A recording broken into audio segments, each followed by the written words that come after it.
What's up?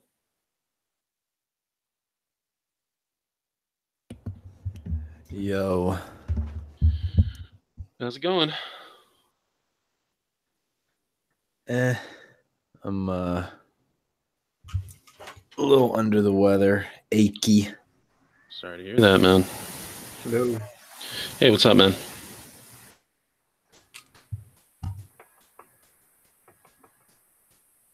Okay.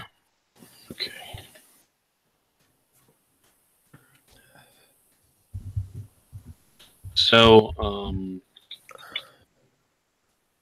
this one is going to be a little different. I'm not really going to run it so much as a story, more of a summation of everything that happened in the aftermath. So, first of all, what I'll do is find the relevant picture.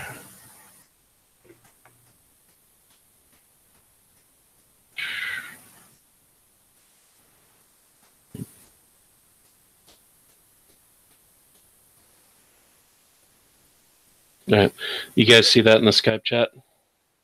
Yeah. All right, Try and cool. make it bigger.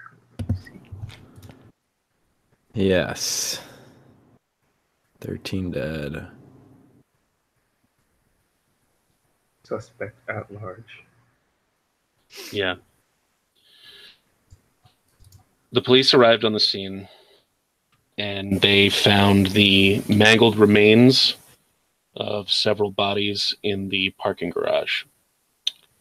Blood was everywhere, as were spent bullet casings from multiple firearms. An explosion had gone off, and shrapnel was found embedded in several of the vehicles in the parking garage. A small fire had actually broken out in the parking garage, but nothing that was spreading. Just when police arrived on the scene, they found, smoldering ruins, basically, including the remains of Jackie O'Connor, Reed Giles, Mason Reed, and Forrest Scott, along with several unidentified bodies and the remains of the bodyguards of Forrest Scott and Reed Giles. Let's see. Travis and Barry managed to put down most of the Trident senior staff and get away, but not before Travis was extensively injured. Dev 212 successfully uplinked to the AEC servers and downloaded a great deal of sensitive information. Another body was found in the server room in the AEC building. The body of Gary Sims was found in his home days after the incident, apparently having committed suicide. Before his death, he sent an email to AEC leadership and several major media outlets that he had been instrumental in the attack, which was initiated by eco-terrorists looking for vengeance for the Gulf spill, as well as other alleged misdeeds perpetrated by AEC. His part of the deal was that he would let in the attackers, and after they had killed their targets, Sims would slide into a higher leadership position. Yeah. The friends and close relatives that can be found for Mason Reed and Jackie O'Connor are questioned extensively. Because once they were identified and found, wearing suits and everything, and Mason had his security badge, obviously that raised a lot of questions. None of Mason's family or Jackie's friends are incarcerated, but they have been contacted about perhaps testifying in the future in court. Not long after that, Testifying against who? Just more of like a testimony, like, did you know that your brother was an unstable homicidal maniac, that kind of thing. Mm. You know. Mm. So not long after that, Caleb Reed, that's Mason's brother, right? Caleb? Yeah, one of them. Yeah. Caleb Reed finds a vast sum of money in his checking account, inexplicably, though he does not question his good fortune and moves the family into a nicer place and sets up a college fund for the children. He and his family have a private ceremony for Mason, as the body has not yet been released for burial. Similarly, Jackie's friends and any available family gather for a private ceremony. Foster and Drew kind of covertly attend these ceremonies, but keep far to the back. At some point, Drew introduces Foster to Father Tomas Perez, and then introduces Father Perez to the folks at Rise Up, and they have a long discussion about what happened. And Drew, for his part, as depressed and forlorn as he is about the entire thing, has turned over a new leaf and said, before I was just this poser who basically went through the motions in life, and now I have seen the meaning of life and the futility of it, and I've been closer to life and death and violence and pain than ever, and I really grasp it now. So he decides to become a full-fledged member of Rise Up and dedicates himself and his time to helping not just wayward spirits get acclimated to life, or help them solve their unfinished business, assuming it's nonviolent. But he is willing to help creatures of all kinds and people of all kinds find their way. Who am I missing? Rails 105, Barry, posts on HunterNet about the entire encounter, saying that soon they'll have information available about 8EC. Dev 212 corroborates this. She's just kind of collating the data into a cohesive picture. However, Barry is convinced that one of the Trident senior staff got away. Thankfully, the security cameras were on the fritz at the time, so neither he nor Travis nor the last member of the senior staff were caught on film. The police are still looking for one or possibly more assailants at large.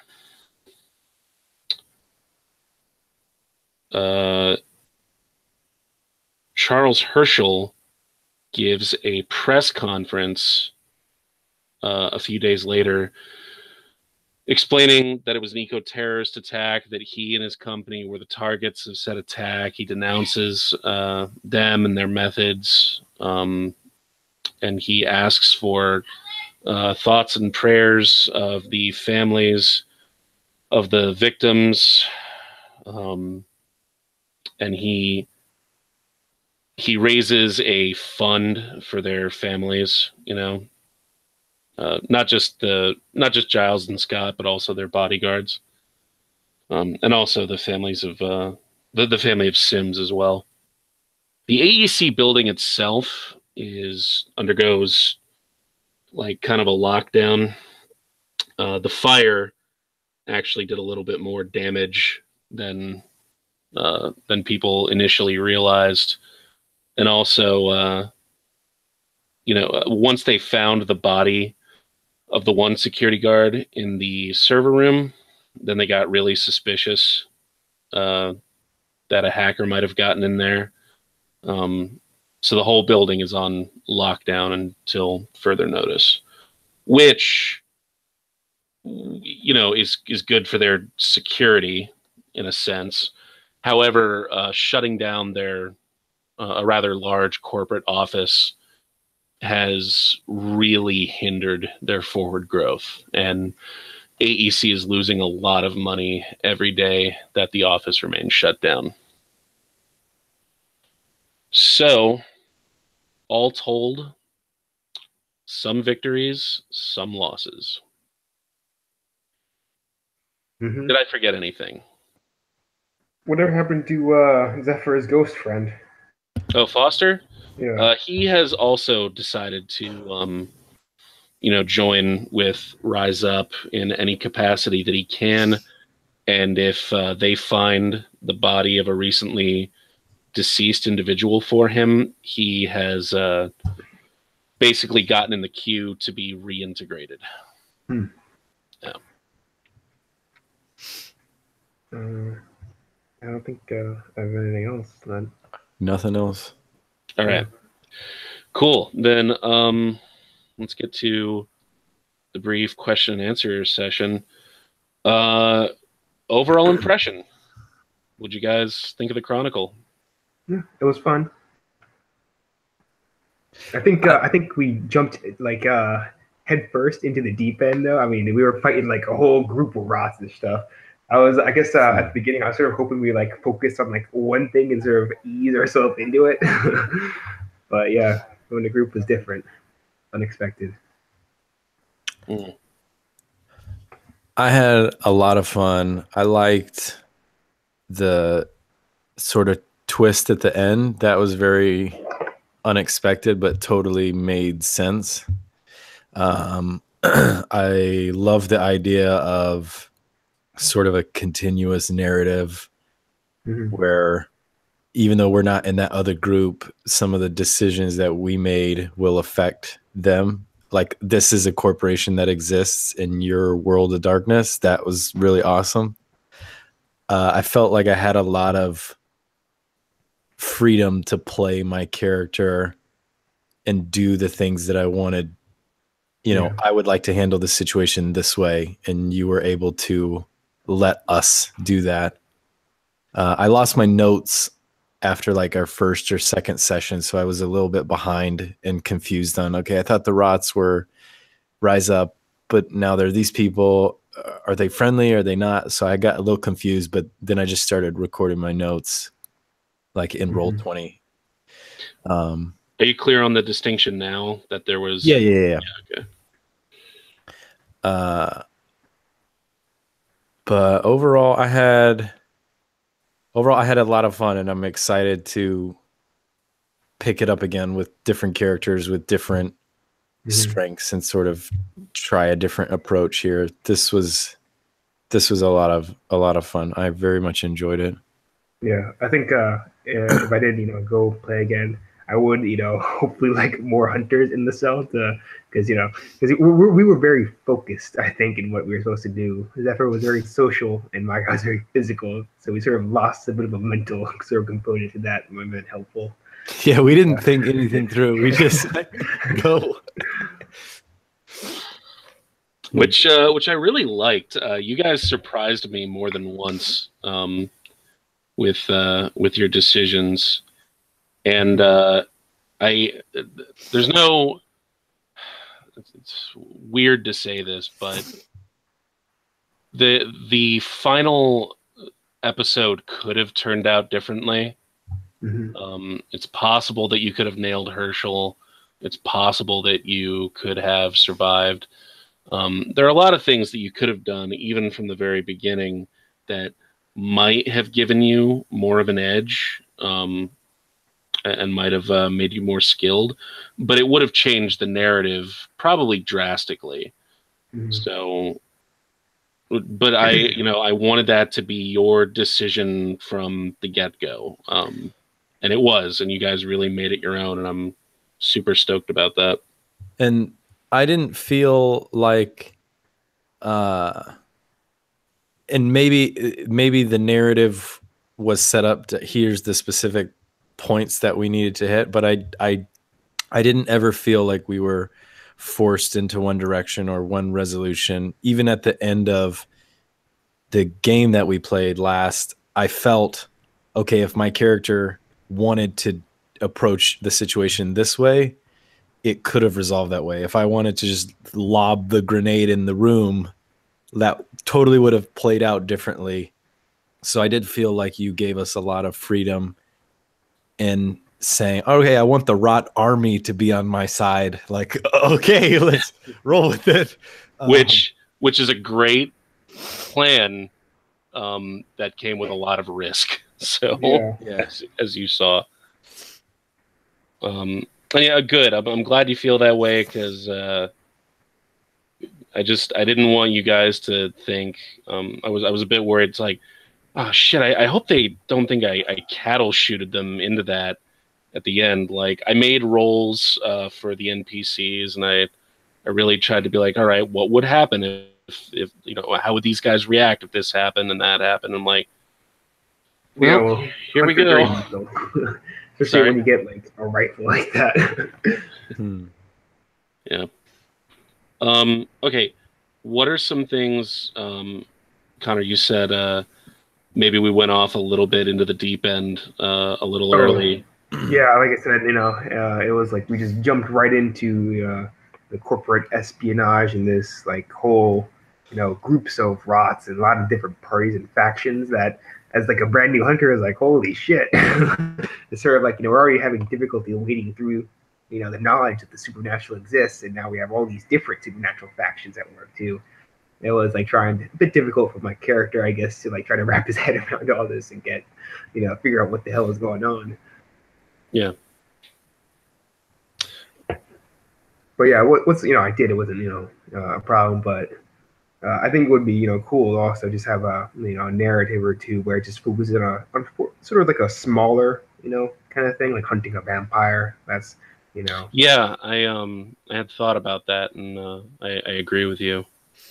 Jad, what about you? What do you think could have been better, or anything that you outright was like, ugh, that sucked? I didn't actually have that issue, but now that you're bringing it up, I guess it does make sense, like thinking back on it that way, that we did sort of start off and then immediately here's the full-blown conspiracy that we're investigating. But I really enjoyed the imbuing part. I thought that set an amazing tone. Totally, it was weird and crazy, and I've never played Hunter before, so the way that you're explaining what's happening and the picture I have in my head of my character being just as confused and scared and crazed as I am was awesome. I guess that would have been cool to sort of ramp up. Okay, you guys spend a couple sessions just hunting down this or Dev says there's like 1 or 2 vampires around the club. And then we're trying to investigate it, and we find them, and we, like some smaller pieces to get strength and ramp up. But I think it was a little weird when when Drew left, like 2 people it makes it a little goofy because you kind of lose a lot of that thread. But I mean, yeah, I was like, well, 2 people at least focuses it a little bit, but at the same time, it can cause things, especially if you guys are fairly aligned in your in your thinking and your methods, it can cause momentum to build up on a like really accelerate hard and fast. So I think that kind of happened. I also think that like hunters in general were underdogs already. So when you have, you know, less hunters in a hunter cell, it makes it, you know, that much harder to go about doing, you know, what you do. Yeah. At the beginning, there was an opportunity for you guys to like find other hunters and sort of train under them. But we got onto the whole thing about like, I found stuff in the one cop's wallet, you know, let's investigate. And so I thought to myself, well, I could try to control this story by saying, let's take some baby steps first, or I could just let them run with it. Mm-hmm. And I opted to let you guys run with it and see where it went to. And I was like, I'm not going to tell them where the deep end is. I'm not going to tell them what's safe. I'm going to let them do what they want to do, see what happens if they get their fingers burnt, and see if they make different decisions based on that. So forgive me. You guys were a little bit my guinea pigs here, because the first Chronicle I ever ran, I was like, okay, I have very specific things I'm going to run these people through. Mm-hmm. And then this one was like, go nuts, man. Let's just see what happens. And we did. So I've got a lot of, I think I've learned some really important stuff from this. Going forward, aside from new characters, what specifically, or even generally, would you like to see or do in the game?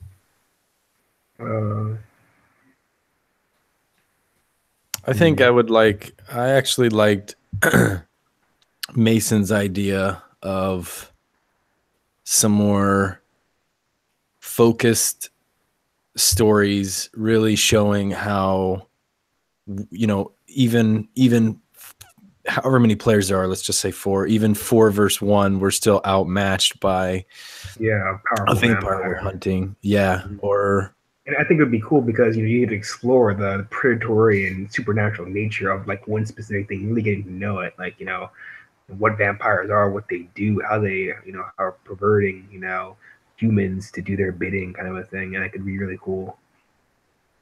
Quick question: would it have to be vampires specifically? Oh no, that was just an example, at least for me. Yeah, that was just the first example I had. Sure. All right. Yeah, start smaller and then slowly work our way up. Mm-hmm. Okay. Go ahead. Mm-hmm. I'm trying to think. While you're thinking, would you guys want to play new hunters who get imbued again, or would you want to go in as like maybe hunters who have a couple notches under their belt in the next go around? Either work for me, really.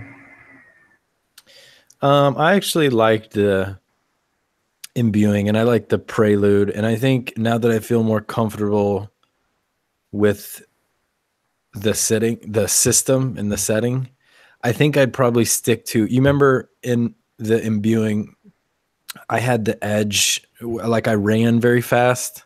Demand. I think I would feel more comfortable like, okay, let me keep that edge and see what that's linked to. Like it was in my head, okay, I have an idea. I want to be a defender, but that's not the way my character acted in that moment.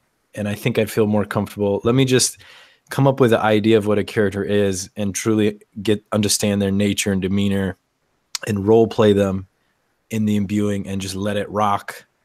Like keep the edges that I get, keep the sort of mentality that my character develops through that. But I thought that the prelude was a great introduction to it. And I think I would prefer to do another imbuing type thing again, because I thought it led a great credibility to how my character discovered the world of darkness. Okay. Cool. And Connor, would you be down for that as well? Yeah. Sweet. Yeah, if you guys are cool with it, I think it might be a better idea for you guys to decide your creeds before the imbuing, and then just sort of act, maybe as a fledgling member of that creed, but sort of act in line with your interpretation of what that creed would do. Just because the thing I've discovered about imbuings after running a few of them now is nobody really seems to be one thing. I mean, I kind of like the idea of like 3 different virtues, 3 different paths. But even those paths have some sort of weird overlap. Like, there's people who are interested in protecting those who are oppressed or in danger, but they also really, really want to know more. They're into the mystery. So you've got like this weird defender visionary blend, and then you've got the guy who really wants to destroy monsters, and is willing to like sacrifice himself to do it. So you've got this weird Avenger martyr blend. And so in analyzing characters and their actions after the imbuing and then making a suggestion, sometimes I feel like inadvertently I put my thumb on the button a little too hard, and tell people, oh, I think you might be a good this. So, if you want suggestions next imbuing, I will give them to you, but that is my reasoning for thinking it might be a better idea to pre-decide your creeds. So, I really liked the characters you came up with, by the way. There was the one guy who was absolutely combat focused, but he wasn't like, oh, I'm an ex-Marine scout sniper and I've got like a shit ton of weapons in my bunker, I liked, no, I'm a fucking junkyard guy and I'm a scrapper and I've got a criminal record and I've got a family. I'm like, oh my God, this guy has depth. And then, there's the punk rocker guy who seemingly has nary a violent bone in his body, and yet still manages to do really helpful and insightful things and, come up with plans that really shake things up. You guys may have died, and I'm actually sorry to see those characters go. But your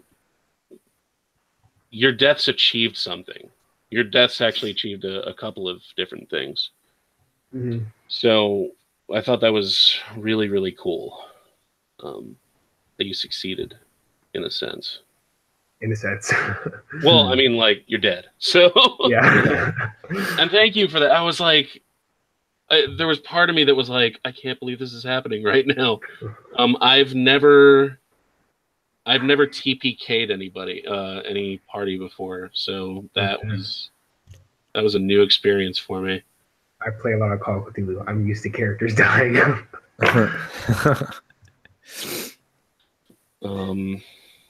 Okay, so got a smaller thing, things we might want to do for next time. I'm just gonna say it. I hated the character that Lumi came up with. Because it was just like, what is his motivation? He didn't seem to have any, and that, to me, I'm like, a hunter. A hunter may have many, many different kinds of goals, but they have a goal. They're very goal-oriented, motivated to do something. That's why they become imbued. And he was just like, I don't know, man. And I don't know. It was a bit of an odd character. A little bit. So just letting you guys know now, if you have any friends overseas, I'm sorry, but I don't think I'm going to be accepting anybody who is more than 3 hours outside of my time zone either way. Sure. Yeah, I just don't think it's and even 3 is pushing it. I could see myself like running something. Oh, he lives in California, but even so, yeah, I think 2 is the most I'd want to push it in either direction. So, but the length of time that we played and the hour that we met up at was perfect for me, just as some general stuff. I like the length that we played. Yeah. The length? What do you mean length? Like length. Each. Oh, length. Yeah. Cool. Yeah, I thought that was good too. Okay.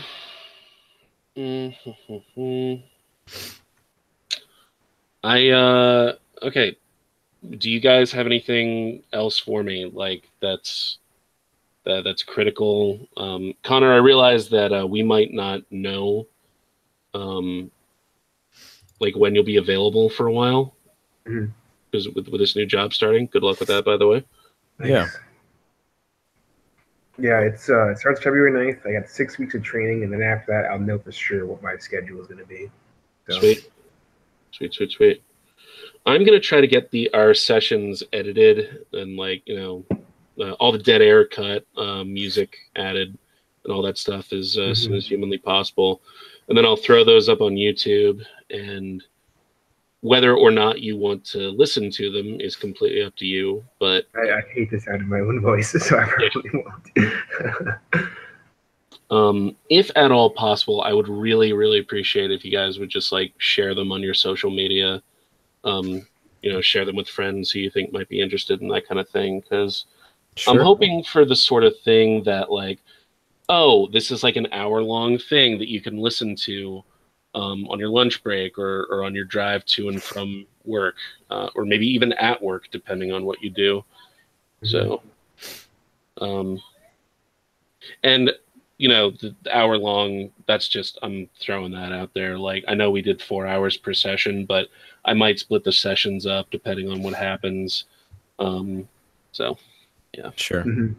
All right, guys. Then the important thing to do is I'll stay in touch with you, and don't be a stranger.